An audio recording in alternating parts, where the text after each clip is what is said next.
자, 안녕하세요. 자, 오늘도 역시 이어서 전근대 한국사의의 여섯 번째 동영상입니다. 여섯 번째.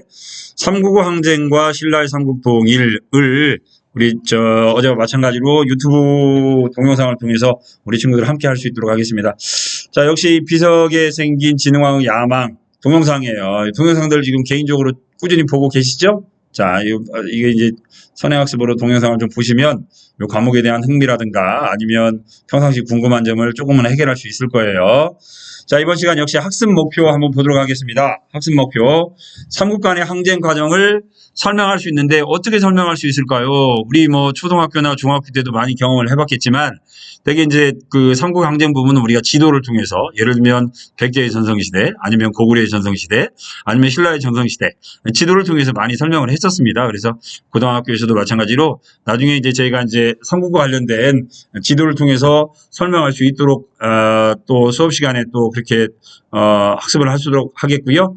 그 다음에 신라의 삼국통일에 대한 역사적 의의와 한계를 말할 수 있다. 뭐 이 부분은 뭐 일부 친구들은 이거 어디서 많이 들어본 이야기인데 많이 들어봤죠. 왜냐하면 중학교 때 서술형으로 많이 봤을 거예요. 뭐 물론 고등학교에서도 이 부분이 서술형으로 안 나온다고 볼 수는 없겠는데 아무튼 그래서 여러분들이 뭐 서술형으로 이 부분은 많이 여러분들이 해결하고자 노력했던 기억을 그대로 살려서 역사적 의의와 한계를 모둠 토론으로 서술할 수 있다. 로 일단 학습 목표는 설정하고자 합니다. 우리 선생님의 학습 목표 이렇게 한번 쭉 이야기한 것들은 아마 나중에 수행 평가를 통해서 거의 그대로 우리가 한번 이제 접하게 될 가능성이 굉장히 높습니다. 자, 이제 본시 학습 내용 들어가도록 하겠습니다. 먼저 고구려의 팽창 가로 열고 오색입니다. 자, 오늘은 선생님 혼자 하는 게 아니라 옆에 굉장히 이쁜 여선생님 한 분 모셨습니다. 이제 선생님이 이제 아빠 4, 5, 6, 7반 하시고요. 몇 반? 제가 8반에서 12반. 네, 8반에서 12반까지 수업을 하세요. 네, 안녕하세요. 네. 제가 8반에서 12반까지 한국사를 맡게 된 이지민 선생님이라고 합니다. 반갑습니다. 네, 실제로는 목소리가 이렇게 세진 않아요. 근데 이제 오늘 처음이라 이제 새로운 목소리를 여러분들에게 신비감을 주기 위해서 이렇게 조금은 줬던 것 같고요. 뭐 원래는 이거보다 훨씬 더 이쁜데 미모를 가리기 위해서 지금 마스크를 한 것 같아요. 자, 아무튼 고구려 팽창 5세기 보도록 하겠습니다. 우리 저번에 고구려를 어디까지 배웠냐면은 가장 먼저 시작할 때 태조왕, 그 다음에 고국천왕, 그 다음에 고국원왕, 소수림왕까지. 그래서 마지막 소수림왕 때 어떤 일이 있었죠? 고구려 소수림왕 하면 뭘로 많이 이야기해요? 소수림왕은 뭐 불교를 수용하고 그 싹 합쳐서. 네, 싹 합쳐서 네, 콩으로. 바쁘니까. 자, 우리가 소수림왕 때 고구려는 중앙집권 체제를 완성을 했다. 뭐 그렇게 이야기를 합니다. 그래서 소수림왕 때 중앙집권 체제가 완성이 됨으로써 고구려는 어떻게 보면 국력을 쌓게 됐고요. 소수림왕 때 쌓아진 국력을 바탕으로 영토를 크게 확장한 왕이 바로 이제 광개토 태왕, 대왕인데요. 대왕이라고 하지만 저는 고구려의 기록을 따라서 태왕이라고 그렇게 한번 호칭을 사용해 보도록 할게요. 넓을 꽝자 10개자 흑토자입니다. 그냥 문자 그대로 그냥 고구려 사람들이 붙여놓은 이름이거든요. 국강산 광개토지 평안호태왕이라고 플레임을 이야기를 합니다만 금방 제가 이야기한 거 나중에 물어봤는데 그대로 이야기하는 친구는 뭔가 대단한 선물이 갈 거예요. 자, 아무튼 국강산 광개토가 평안호태왕 왜 그런가 한번 보도록 하겠습니다. 자, 먼저 요동지방 장악을 합니다. 요동은 여가 요하라는 강이에요. 그죠? 요하라는 강 동쪽에서 요동이라고 하고요. 그 다음에 되게 이제 중국 친구들은 요동 서쪽을 만주 지역이라고 표현을 합니다. 만주 지역. 우리가 만주라고 하고요. 중국 아이들은 동북 삼성이라고 표현을 하죠. 동삼성이라고 표현하는데 바로 이제 그래서 그렇게 따지면 요 지역이 만주 지역이고요. 그 다음에 한강 이북 지역입니다. 여기서 좀 유의해야 될 건 한강 이북이에요. 한강 이북과 이남은 명백하게 구분이 돼야 돼요. 시험 문제 굉장히 많이 내거든요. 이북과 이남. 광개토 태왕은 아직까지는 한강 이북입니다. 한강 이북이고요. 그 다음에 신라의 침투한 왜? 이거 어디서 많이 들어봤어요? 어디서 많이 들어봤죠? 신라의 침투한 왜 격퇴했다? 신라 무슨 말이죠? 물론 바로 더 나오는데. 안 나왔네, 효과가. 신라 내무랑이죠. 신라 내무랑을 도와서 광개토 태왕이 금강가해를 공격했다라고 그렇게 이야기를 했잖아요. 바로 이제 그 부분입니다. 그 부분이요. 그래서 광개토 태왕이 큰 이렇게 일을 했었고요. 그 다음에 이제 광기토 태왕 다음이 이제 바로 누굽니까? 장수왕입니다. 장수왕은 광기토 태왕은 대체로 이제 중국으로 진출하는 서진 정책을 펴요. 우리가 이걸 역사적으로 서진 정책이라고 표현하는데 장수왕은 서진 정책보다는 이제 남진 정책을 선택을 하게 됩니다. 남진 정책을 선택을 하면서 수도를 평양으로 옮겼고요. 요거 아까 말씀드린 대로 남진 정책이라고 불렀고요. 그 다음에 어디를 차지하냐면 한강 유역을 차지합니다. 아까 광개토 태왕은 한강 이북이라고 했다면 장수왕은 한강 이남입니다. 여기 한강 보이시죠? 한강 밑에 한성 있죠. 한성이 원래 백제의 수도였는데 요 지역까지 완전히 차지했다. 그건 누굽니까? 장수왕이고요. 한강 이북만 차지했다 그러면 광개토 태왕이 되겠어요. 자, 이처럼 고구려의 남진 정책에 의해서 백제가 한강 유역을 빼앗기니까 누구에게 일단 원병을 요청했냐면 신라에게 원병을 요청합니다. 그러면서 백제와 신라가 손을 잡고 둘이 손을 잡았어요. 백제 할 때 제와 그 다음에 신라 할 때 라 합쳐가지고 예, 그래요. 나제동맹이라고 이야기를 하잖아요. 나제동맹으로 맞서는 상황이 전개가 됐던 게 바로 고구려 무슨 왕때냐면 장수왕 때입니다. 교과서 오른쪽 보시면 이제 이렇게 지도가 있는데요. 자, 지도 보면 가장 먼저 금강가야를 먼저 이제 제가 블랭크 처리한 이유는 아까 이야기한 대로 광기토 태왕이 신라 내무왕과 손잡고 가야를 공격했다. 금강가야였죠. 자, 그 다음에 장수왕이 이제 어디까지 한강유역을 차지했다. 뭐예요? 증거가 뭐였어요? 중원 고구려부였죠. 장수왕이 이제 한강유역을 완전히 장악했다라고 하는 걸 뭐 중원 혹은 충주 고구려비라고 돼 있고요. 그 다음에 이제 하나 있는 게 이제 여기 그 이제 광개토 태왕 능 비가 있는데 교과서엔 사료가 없기 때문에 한번 링크가 잘못됐어요. 이렇게 된 문제가 있는데 이제 큰일 났다. 한 칸 뒤로 밀렸네. 자, 요거예요. 자, 광개토 태왕 능 비예요. 자, 우리 교과서에 보면 그냥 복자글만 하나 있잖아요. 근데 이제 중국 아이들이 여기 이제 비각도 세우고요. 그다음에 예전에는 이렇게 지붕만 씌웠는데 요즘 이렇게 유리로까지 이렇게 하다 보니까 조금 이제 어떤 느낌 좀 광개토 태왕 하면 갖고 있는 뭐 이렇게 방한한 만류를 달리는 뭐 이렇게 퍼진 느낌이에요. 아니면 세상 같으세요? 갇혀 있는 느낌. 의미가 좀 큰 거죠. 이게 문화재를 어떻게 우리가 유지하고 복원하느냐가 굉장히 다른 건데, 원래는 그냥 뭐 이렇게 비강만 있거나 아니면 사방이 트였을 때는 광개토상 묘기가 불쌍하게 안 보였어요. 근데 이렇게 중국 아이들이 이 통유리로 만든 기술이 없겠어요. 통유리 기술이 있죠. 근데 굳이 유리를 이렇게 해가지고 꼭 세 장같이 넣어가지고 아마 굉장히 깝깝할 거예요. 제가 볼 때는 광개토 태왕도 좀 깝깝하지 않을까. 지금 상태는 지금 이게 10년 전 상태라 지금 상태는 어쩐지는 잘 모르겠어요. 제가 요즘까지는 밥만 먹으면 제가 중국만 가는 사람은 아니어서. 자, 아무튼 그렇게 됐고요. 그다음에 이제 다음 내용 한번 보도록 다시 한번 보서 이제 백제 걸로 가보도록 하겠습니다. 자, 백제 아까 웅진으로 천도를 했죠. 자, 고구려 누가 쳐들어왔어요? 이게?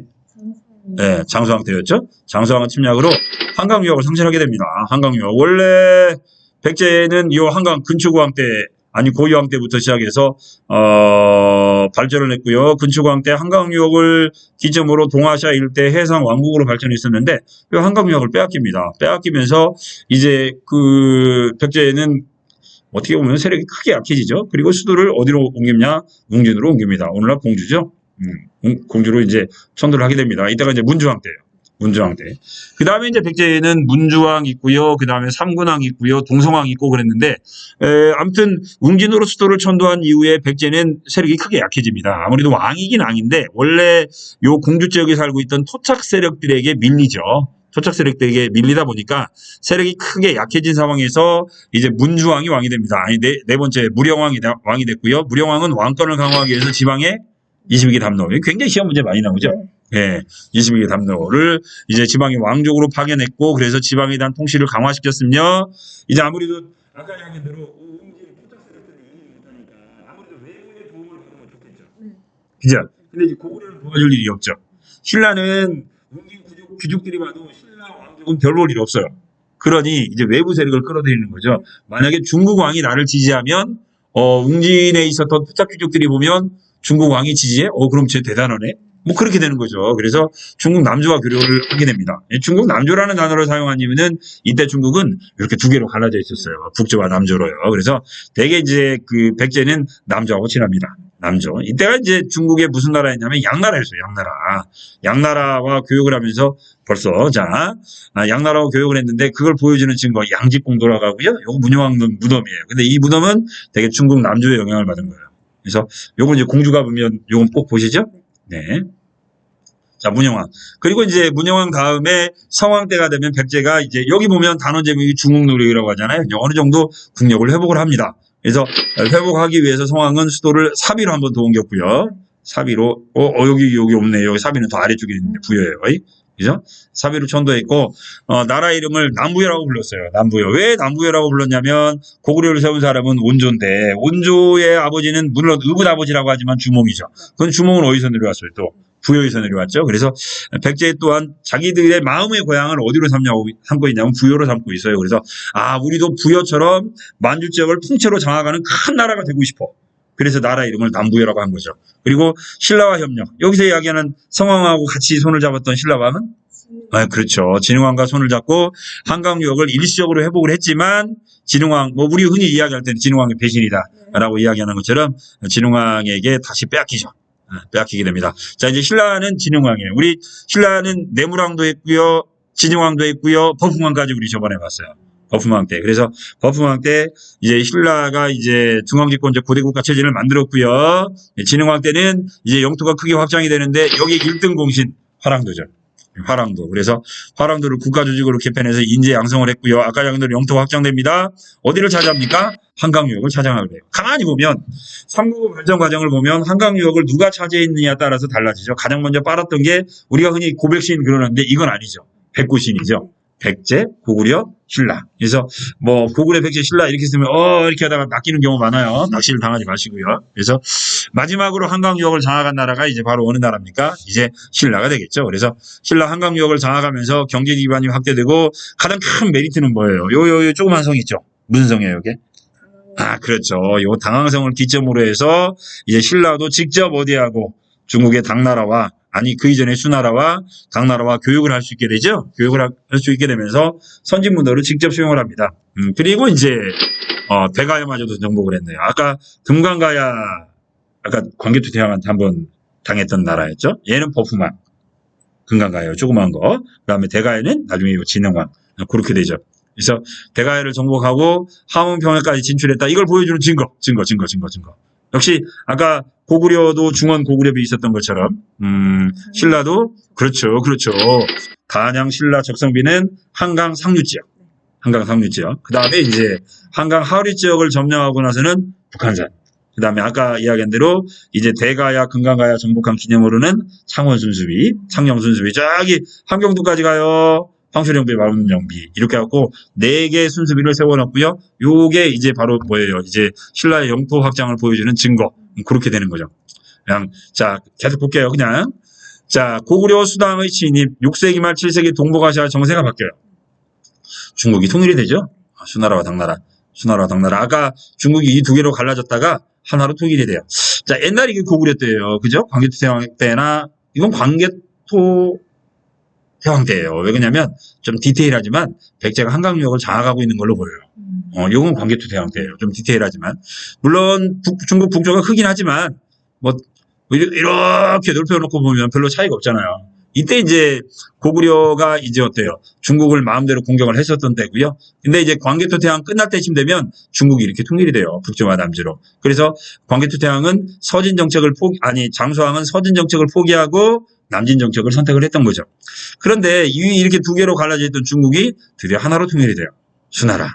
자, 수나라는 중국이 남북조나 556구로 갈라져 있을 때 가장 중국에게 무례했던 나라의 리스트를 뽑아줬어요. 블랙리스트 많이 요즘 나오잖아요. 그죠? 블랙리스트를 뽑아보니까 1등이 어느 나라였던 거예요? 고구려였던 거죠. 그죠? 그래서 이제 수나라 양제가 고구려에 이제 어때요? 정복 사업을 시도를 합니다. 정복 사업을 시작합니다.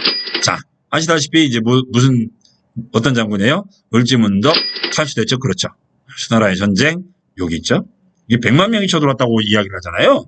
100만 대군이 쳐들어온 건 요 살수대첩에서 100만 명이 싸운 건 아니죠. 여기 기껏의 요동성 하나를 요 100만 명이 점령하지 못해요. 그러니까 이제 우문수리가 마음이 급하니까 30만 별동대를 보낸 거죠. 이제 우리 이제 문덕이 형이 싸웠던 건 요 30만 별동대였죠. 살수대첩이요. 살수대첩에서 그렇게 싸웠었고요. 612년입니다. 612년. 요 정도 연도를 좀 알고 계셔야 됩니다. 자, 당나라는 이제 그 다음에 이제 618년에 수나라를 망해요. 역사에 보면 이상하게 18년에 망한 나라가 많아요. 자, 618년에 망하고 이제 당나라가 등장했고요. 당나라는 처음에는 고구려를 침략하지 않겠다고 이야기를 했지만 뭐 뻔히 쳐들어올 건 알고 있었고 그래서 해당되는 단어 수나라 때는 없는데 당나라에 해당되는 단어 솔리상성이에요. 요걸 쌓은 게 연개소문이고요. 요것도 많이 나오죠. 그렇죠? 그래서 둘이 싸움을 했다. 자, 연개소문 당태종 어디에서 격퇴했다? 영어 안시성 나와 있죠. 이제 요 고구려 성곽을 보려고 하는 건데 혹시 이게 뭔지 아세요? 이렇게 튀어나온 거. 이 성벽이 있고 이렇게 튀어나온 거. 이게 치라고 하죠, 치. 예, 그래서 고구려 성곽의 특징은 치예요, 치. 그래서 안시성은 아니고 얘는 배감성인데요. 배감성인데 고구려 성곽의 특징을 한번 보기 위해서 한번 제시를 했던 거고요. 아무튼 안시성에서 격퇴를 합니다. 수나라, 장나라 645년, 612년 당나라와의 싸움 천리장성 꼭 아셔야 돼요. 자, 멸망했어요. 자, 백제의 멸망, 백제 지배층의 분열. 근데 우리가 이놈을 가지고 말이 많죠. 솔직히 하게 뭐 의자왕 일명 최여맨인데요. 과연 최여맨이 그렇게 나쁜 짓을 했을까라고 하는 부분들은 이거 뭐 어떻게 뭐 의자왕이 나쁜 짓을 했다라기보다는 이건 역사는 어차피 뭐 승자의 기록이니까 승자가 나중에 이제 패자를 기록을 할 때는 패자가 뭐한 놈, 나쁜 놈이 돼야 되니까 역사가 좀 왜곡된 부분이 아닌가라고도 많이 이야기를 합니다만은 아무튼 지배층의 분열, 나당연합군의 공격, 당나라 장군 13만 명, 당나라 군대 여기 이제 군산 앞바다로 상륙을 했고요. 그 다음에 신라 김유신 이끄는 군대 요 황산별로 5만 명, 도합 한 20만 명이 이제 백제를 공격을 해서 협공을 해서 멸망했다. 자, 고구려는 누가 사망한 이후에 연개소문이 사망한 이후죠. 아이고 여기 없네요. 자, 연개소문이 사망한 이후에 협공을 하게 되죠. 협공을 왜 협공을 하게 되냐면 원래 수나라라든가 당나라가 고구려를 쉽게 정복하지 못했던 이유는 만주가 너무 길잖아요. 그죠? 너무 길은데 와서 싸움 하려고 보면 겨울이에요. 마치 나폴레옹이라든가 히틀러가 모스크바를 점령하지 못한 거하고 똑같았어요. 그런데 이제 당나라가 신라와 손을 잡았죠. 신라 애들이 뭐 갖고 와요? 싸울 때 불량미를 갖고 와요.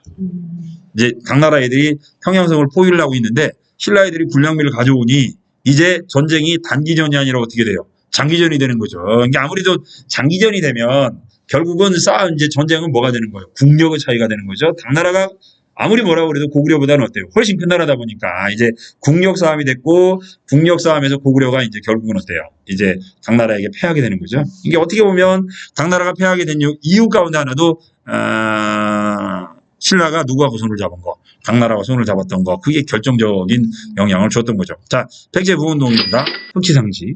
나중에 이 부분도 의미하는 게 강해요. 이게 왜 그러냐면 치아가 검은색이니까.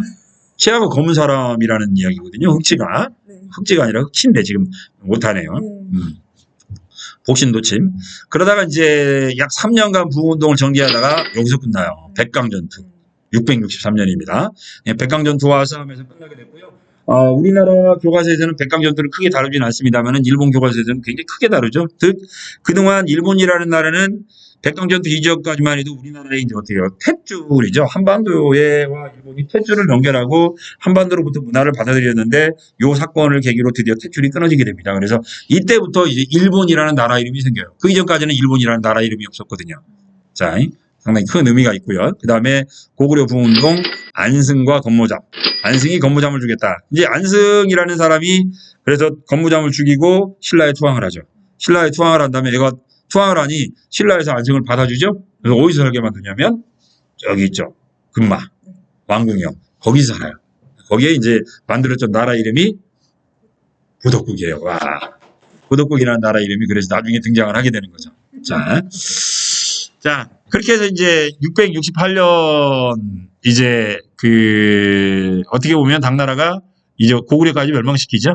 그 다음에 이제 당나라 신라와 싸우게 됩니다. 왜? 신라마저도 먹으려고 했던 거죠.